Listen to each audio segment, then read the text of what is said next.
Saudações, voltamos aqui para mais esse contato, essa comunicação, essa canalização,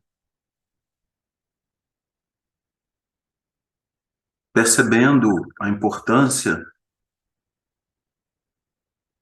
de manter essa abertura para que as energias, compreensões, satisfações e sabedorias que vêm do campo da unidade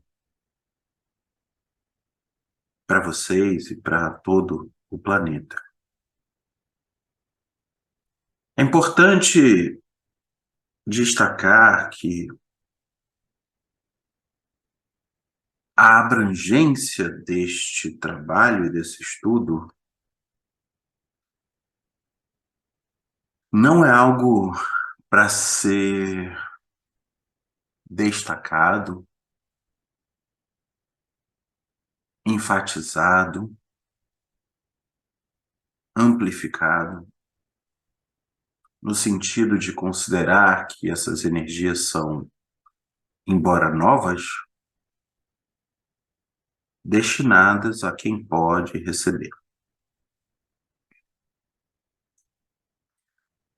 Muitas vezes, a percepção ampliada do campo unificado pode trazer a sensação de que essas energias são maiores do que é possível compreender, do que é possível receber.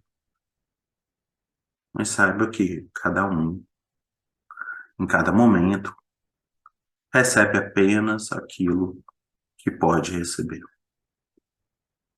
Esse ajustamento, essa medida que deve ser buscada sem interromper, sem temer, sem se apequenar diante das possibilidades. O fluxo divino da clara luz e da luz da unidade está sempre pronto para descer sobre vocês. A todo instante. É um fluxo contínuo e permanente que desce das dimensões superiores a todas as células do corpo e se enraiza na terra sobre os seus pés,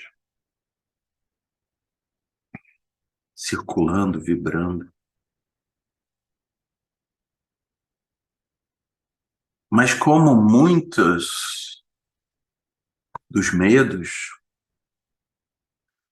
provocados são, na verdade, defesas contra o amor, defesas contra a própria iluminação, faz parecer que o mais simples, aquilo que é comum a todos os seres, possa parecer algo estranho, extraordinário, e extrapola certas compreensões e possibilidades. E é justamente isso que queremos transmitir nesta comunicação de hoje. Receber como crianças as dádivas divinas é um direito-dever, no sentido de que é um dado simplesmente doado a todo instante, a todos os seres. Manter esse fio de luz atravessando todos os corpos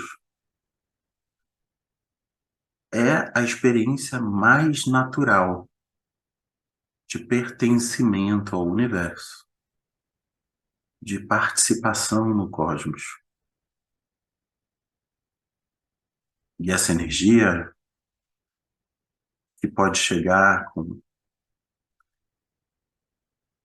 mais e mais abundância, mais e mais fluxo, mais e mais concordância,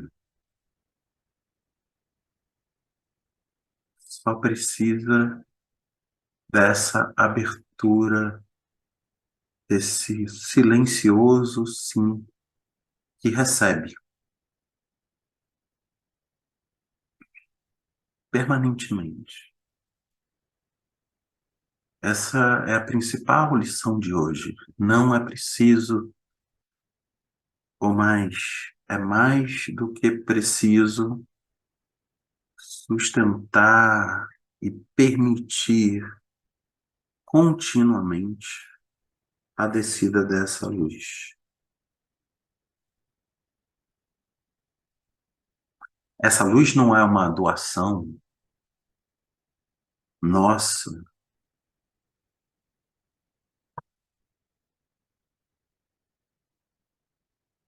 mas o mais divino direito de todas as consciências. Se perceber jorrando continuamente os fluxos amorosos, verdadeiros e coesivos dos campos organizados.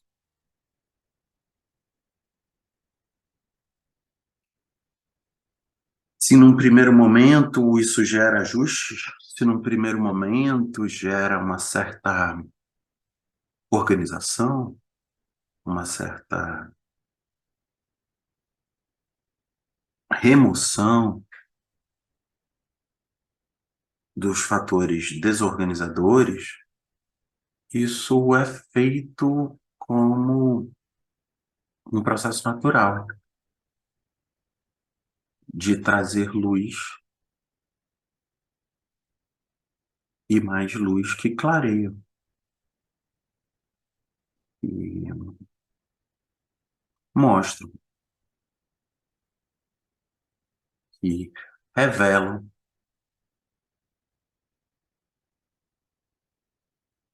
toda e qualquer função desarmônica.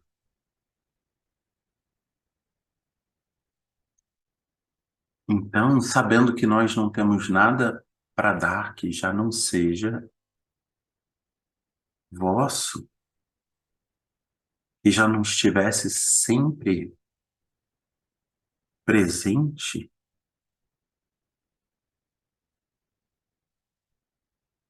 e que esse é o maior presente, e que não é preciso fechar os olhos, meditar, suplicar, pedir, rogar, entrar em oração, em rezo, em cantoria, para merecer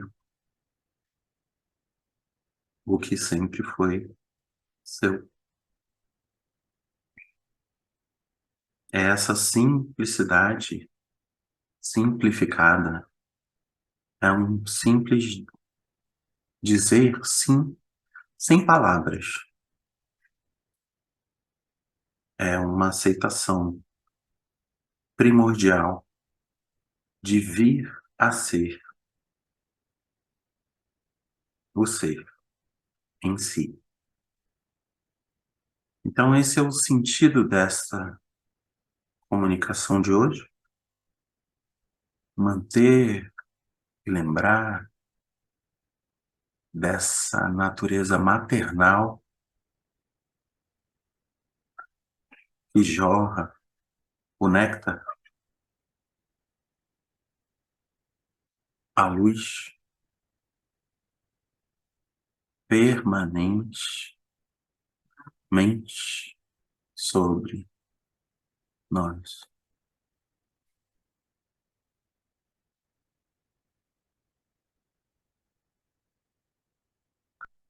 E essa é a nossa primeira mensagem de hoje. E vamos abrir as perguntas. E a primeira pergunta é: por que tantas religiões, caminhos, práticas, tratados, discussões, filosofias, se essa realidade energética é tão simples?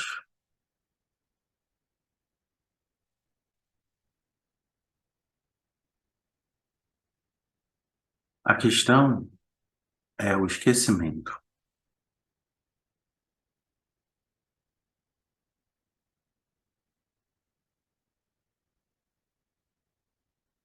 Por que seres infinitos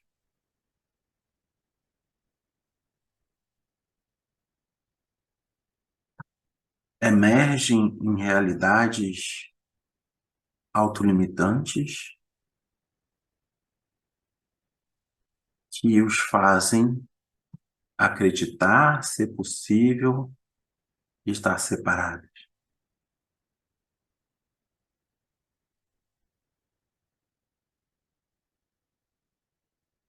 E as formas de fazer isso são muito sutis e passam por estarem conectados a forças e criações intermediárias que não são infinitamente abundantes, como a luz da unidade, universo, universal. Então, os nomes vão surgir tantas quantas formas de criar separação. E é por isso que, nesse momento, lembrar que todos, em todos os momentos, sob todas as circunstâncias, merecem, podem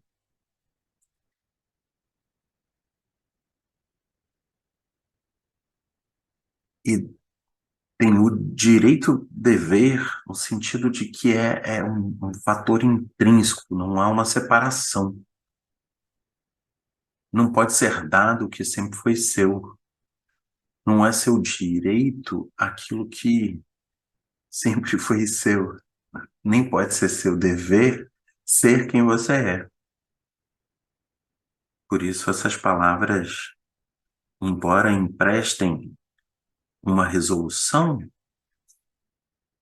elas não descrevem a sensação ou a experiência de estar continuamente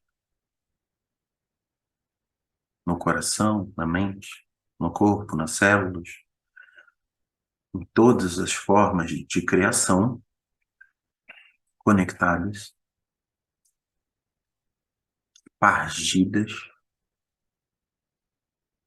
nesse brilho e nessa luz. Se estamos encarnados na Terra e a vivência é simultaneamente multidimensional, é válido questionar onde estamos agora.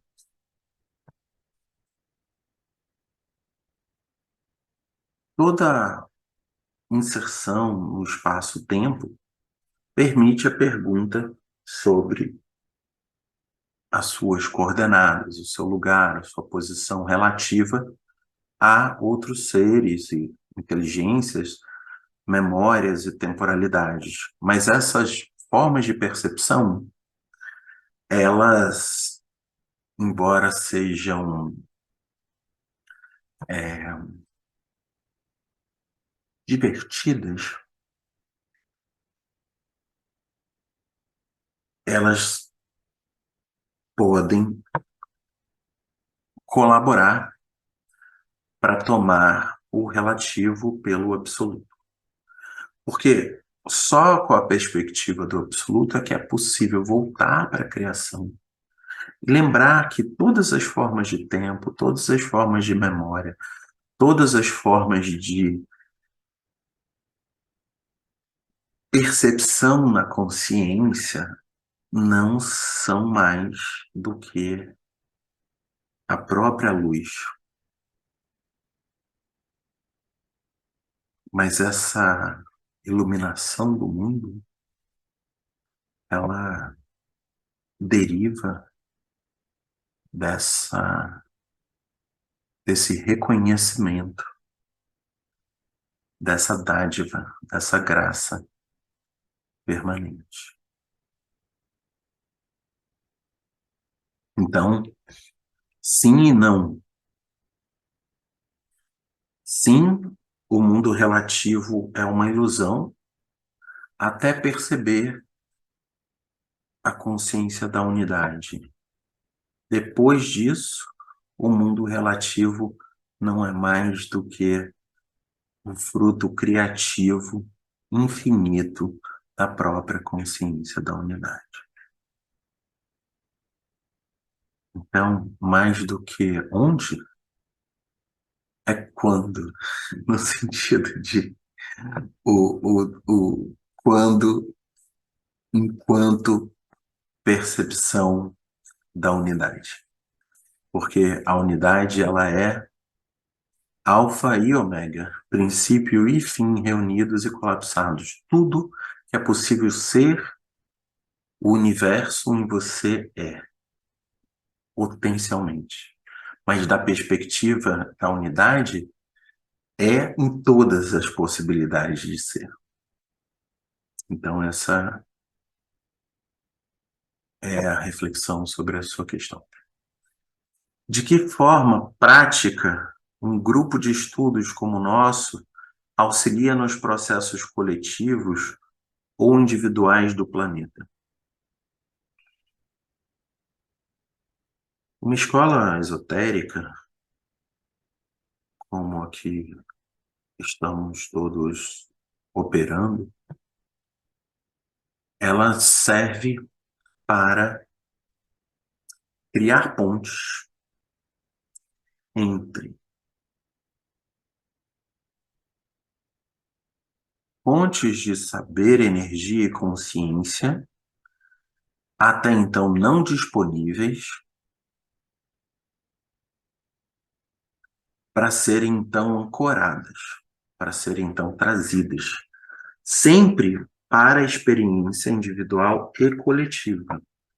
Porque uma vez que esses processamentos de realidade vão se tornando cotidianos, desde o círculo interno da escola até o círculo mais abrangente, mais e mais pessoas podem perceber no campo essas pragmáticas soluções e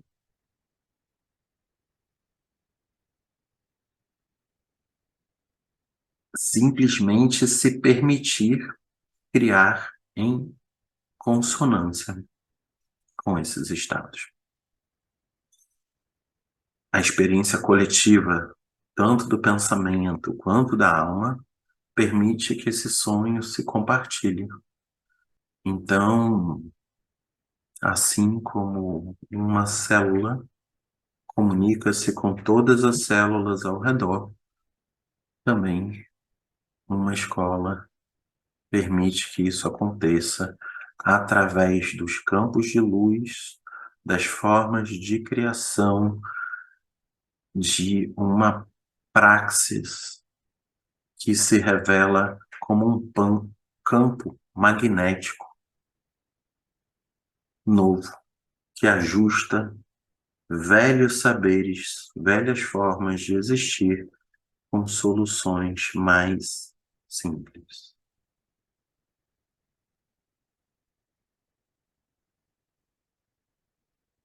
Nova pergunta: somos um, mas nesta imersão existe essa ilusão de separação. Existe alguma chave para nos relacionarmos entre nós enquanto singularidades, se há alguém na imersão que ainda tem esquecimento, isso não seria o reflexo de outras partes em esquecimento em nós mesmos?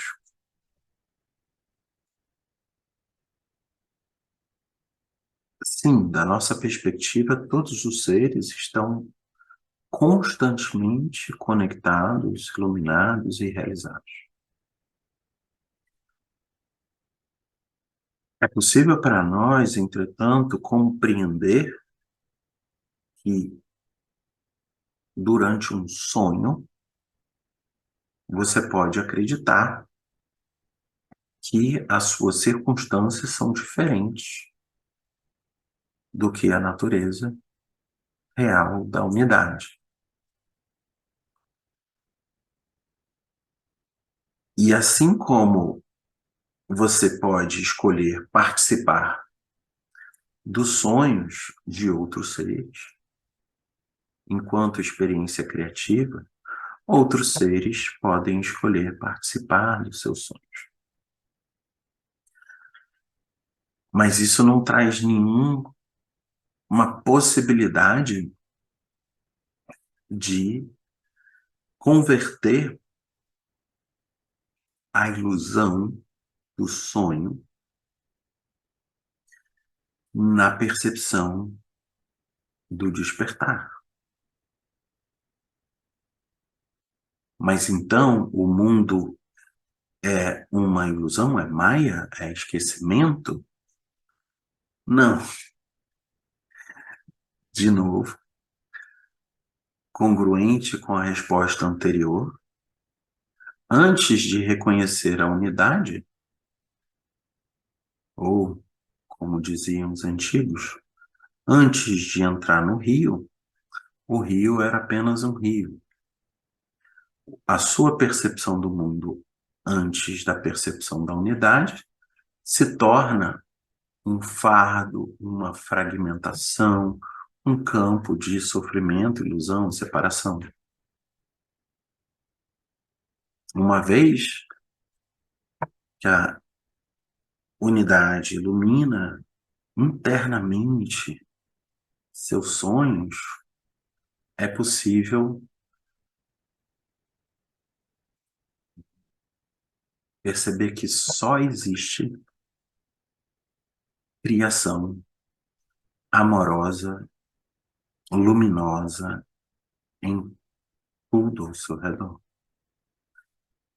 Muitas vezes o aspecto que nos incomoda é uma certa fixação no que é certo e no que é errado, em sermos bonzinhos ou malzinhos. Isso não existe. Isso é parte de uma, entende? Tudo que há na natureza, inclusive os animais que se alimentam de outros animais, todas as forças da vida, elas não são boas ou más. Elas simplesmente são forças criativas.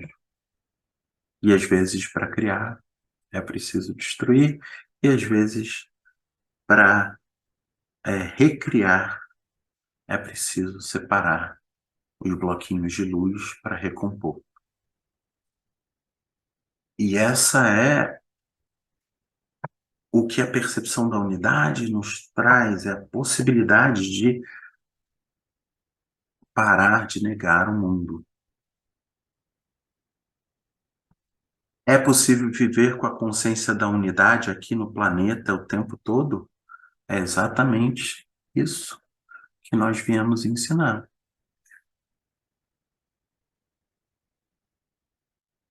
É exatamente isso que nós viemos lembrar. É exatamente isso que é a impossibilidade derradeira, que é de te dar aquilo que já é seu. Então, o que nós fazemos é estar junto, sustentando essa consciência da unidade. E quando juntos sustentamos a consciência da unidade, ela se torna possível para si, para o outro, para o outro, para o outro, para o outro, para o outro, para o outro, para o outro, como um efeito em cascata.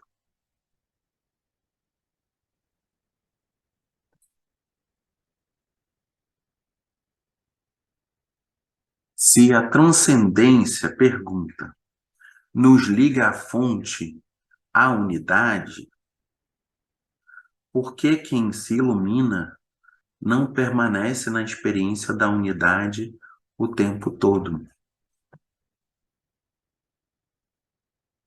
Todos os seres estão o tempo todo ligados à unidade.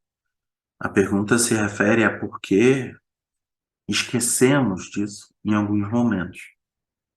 Primeiro, esse tema iluminação, esse é um conceito que nós vamos definir aqui. Então, iluminação é a percepção subjetiva, interna, do efeito da chegada de uma consciência maior e mais ampla, energética, formal e informativamente maior. Então, isso é um processo contínuo. A consciência da unidade não é a mesma coisa.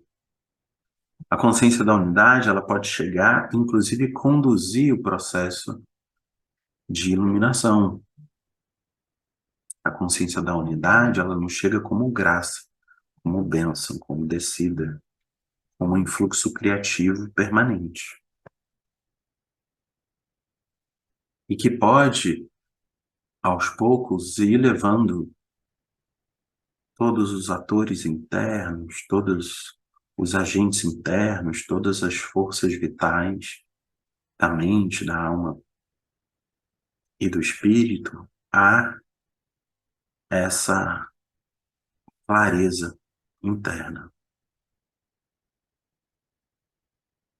Então, um é a fonte da iluminação, outro é efeito.